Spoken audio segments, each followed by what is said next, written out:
I'm a 17-year-old YouTuber and professional video editor with millions of views and years of experience to my name. Here's how to edit videos that go viral and make you a ton of money in the process, whether you're editing for yourself or even somebody else. To start, you'll obviously need a video idea, script, and voiceover depending on the type of video you want to create. I'll assume you have that already, which means now we have to gather a bunch of footage to edit with. There are two main types of footage that you'll likely use: A-roll and B-roll. A-roll is just footage where the voiceover is inside of the video. For example, in a clip where somebody is talking directly to the camera. B-roll, on the other hand, is footage that goes on top of the voiceover, which can be in the form of stock videos, footage shot with the camera, and even screen recorded clips off of YouTube, to name a few examples. A good rule of thumb is to gather enough A-roll to last the whole video, and at the same time, get enough B-roll to cover the whole length of the video 2 to 4 times over. Maybe it seems overkill to you, but trust me, you can never have too much B-roll. Depending on the type of video you're making, you'll get your B-roll in a variety of different ways. For example, on my game dev channel, most of the B-roll that I use is directly taken from the game and just screen record. If your video is more cinematic, you might want to go out and film some stuff, and really, you just have to get creative with this. Maybe if you're editing for somebody else, they've already given you stuff, which is great. If you end up not having enough B-roll, though, stock footage is great to fill the gaps. And lucky for you, stock footage is actually really easy to find on the internet. Many times, it's even free. Artlist.io, Envato Elements, and Storyblocks are some of the most popular paid solutions. If you sign up for any of these using the affiliate links in my description, then I'll actually get a small commission and it helps support me. However, some people can't or won't pay for stuff like this, and I understand that, so I just recommend you use Pexels.com in that case. In fact, one of the editors on this channel actually uses Pexels. Remember to use my links in the description to sign up for any of these.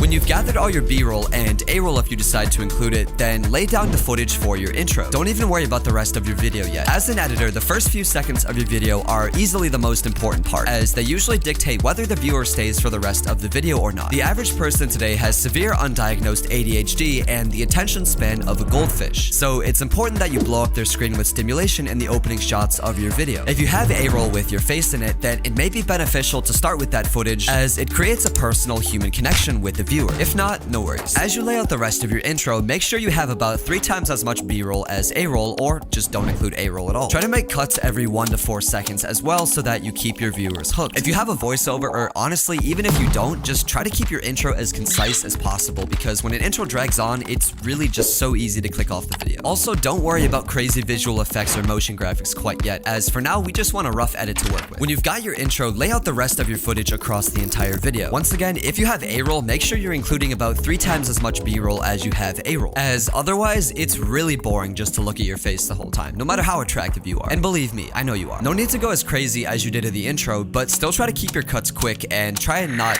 lose the viewer. This especially applies if you have a voiceover in your video. A half-second pause in between 2 parts of a voiceover may not seem like much, but when you have it throughout an entire video, it becomes deafening. If you have 2 parts of a voiceover back to back and they sound rough, literally just overlap them like this on 2 separate audio tracks and it'll sound really smooth. Then when you get to the outro, just like the intro, make sure it doesn't drag out or your retention graph will have a ton of viewers dropping off in the last 15 seconds. Either keep your outro short and simple or just don't include one at all. Just make sure you leave at least 5 seconds for an end screen. Now, onto the fun stuff. Let's start by spicing up our video with subtitles. Subtitles are a great retention hack and actually aren't that hard to make. In your video editor of choice, write out some text and center it. Pick a nice font, scale it down, and move it to the bottom of the screen so that it's not too distracting. If you don't want subtitles that are animated, then great, just duplicate it a bunch of times and you're done. Otherwise, start by making a keyframe for the current scale of the text and move it about 5 frames out from the beginning. Then scale it down a little bit, but not all the way, and add that keyframe to the beginning. Finally, scale it a little bit bigger than your last keyframe and stick it about 3 frames out from the beginning. If you play, you should get a really nice pop-in subtitle effect. Now, as I said before, all you have to do is duplicate this and use it wherever you want, obviously changing the text. I like to always include subtitles in my intro because, like I said, it's a great retention hack, but otherwise use them sort of sparingly throughout the rest of the video. It really all comes down to personal preference. Whatever you do though, just make sure they're not too distracting. I like to think they're a nice supplement to whatever's going on the screen and really shouldn't be there just to overtake everything. Next, I'm gonna show you how to make all those crazy transitions and motion effects that you see other YouTubers use. It's honestly not too difficult to make all of these ourselves, but most YouTubers work smarter instead of harder. What I mean by this is they really just use other people's presets to get it done quickly. I'll leave links to a few popular preset packs that I use in the description depending on your video editor of choice. Otherwise, literally just look up like free preset packs for whatever editor you're using. You might have to sign up for an email list or something, but it's totally worth it, trust me. Just like subtitles, wherever you use these in your video, they really shouldn't be too distracting. There's no one-size-fits-all rule for this, so you really just have have to experiment and see what looks good and what doesn't. Here's another cool editing trick. In my videos, I like to have a bit of fun and do a lot of motion tracking. For example, I don't show my face, so sometimes I'll just have my profile picture track the head of somebody in a stock video to make it look like it's me. To do this, you'll first need an image and then a video to go in the background. Line them up and then scroll to the beginning of the video and the image. Then move your image to wherever you want it to track and make keyframes for position and scale. Next, scrub forward a couple frames and move it again and make 2 more keyframes. Keep doing this for the rest of the clip, and when you're done, you've just motion tracked an image successfully. Good editing is all about being creative, so really just have fun with this. One last thing I like to do in editing is to take advantage of scale. For example, if the voiceover says something stupid, then I'll scale the clips down on screen to about 80%, like this. This creates emphasis and really just makes it funnier for some reason. Scaling things up is cool too, like especially when it gets all grainy and low resolution, it's really all up to your artistic touch, but just have fun with this, just like anything else. Scaling also doesn't have to be stagnant, especially in your intro, but wherever you have something still, try making keyframes for the start and end of clips to have it scale up over time, like this. Especially if you have still images in your edit, this just adds some motion to it and makes it a lot more interesting. Once again, you really just have to figure out what looks good and experiment. Now that we've polished up our video with all of these cool effects, we now need to add sounds to bring the video to life. Sound design may seem like a small part of the edit, but honestly, it's the single biggest thing that turns a decent edit into an incredible edit. I just rip most of my sounds off of YouTube and a couple other platforms that I'll talk about when we get to music. I've also found it useful to go just ask other YouTubers for the sounds that they use, and it usually works. As for actually using sound effects, just use them anywhere it makes sense. I know that's helpful. But for example, if an image slides onto the screen, use a whoosh sound effect or some kind of rock slide, because that's what would happen in real life, I guess. Whatever you do, just keep building up a large catalog of sounds so that when you do need to actually use them, you can vary it up as well. Like, don't use the same pop sound effect 5 times in a row or it'll be boring. Depending on your style of editing, you may also want to tone back or lean into sound design more, which is fine. Just never ignore it completely. Trust me. Up next is music. You're gonna want to start by sectioning out your video in some form or fashion. Basically, anytime you change the subject or whenever the mood changes or when you go to a different place, etc. It really all depends on what's relevant to your video, but figure this out and mark each section of your video in your video editing software. After that, go find music to use in your video, but don't just grab any. Using copyrighted music comes with a ton of risks that you really don't want, so make sure you're actually able to use whatever music. Non-copyright music on YouTube is usually pretty bad, cheesy, or all of the above, so I personally use a couple different platforms for music. First is Thematic. Thematic has a really generous free plan, giving you 5 downloads per month and a humongous catalog of free music to go through. If you want unlimited downloads and even more music, you can either give songs ratings or pay $8 a month for Thematic Premium. This video isn't sponsored, but if you buy Thematic Premium with the link in my description, I take a pretty significant cut. I used to rely on Thematic quite a bit, but nowadays I use Epidemic Sound. Epidemic Sound has a way bigger catalog of music and more advanced discovery tools. It costs $9 a month for the personal plan and also includes sound effects. Once again, this video isn't sponsored by them, but if you sign up with the link in my description, I also take a cut of the sale. Of course, there are plenty of other platforms out there for you to use. Or honestly, you can just use Nintendo's music, as they allow creators to use their music in their content as long as they provide, quote, creative expression on top of them. Whatever you do, just be careful. When you've got your music, lay it out on your timeline underneath all of your footage based on the sections that you made earlier. It's gonna be really loud at first, so I keep the volume in between -20 and -10 decibels so that you can still hear the voiceover. If you ever need to cut the music for a second, like when you say something funny and want to isolate the voiceover, don't just cut the ends like this because it could sound rough. Instead, still cut both ends, but add little fade out and fade in transitions to the start and end of these snippets to make it sound better and not so harsh. Similarly, if you ever have songs back to back and they sound rough, we can just have them fade into each other. Or you can even take advantage of sound design and use a riser or something to kind of mask the transition between the two songs. When you've got all of this done, polish up any loose ends in your video and you're finished. If you like this video and want to learn how to start making money off of your edits and come up with viral video ideas, go watch my video about how I monetized my channel in only 30 days.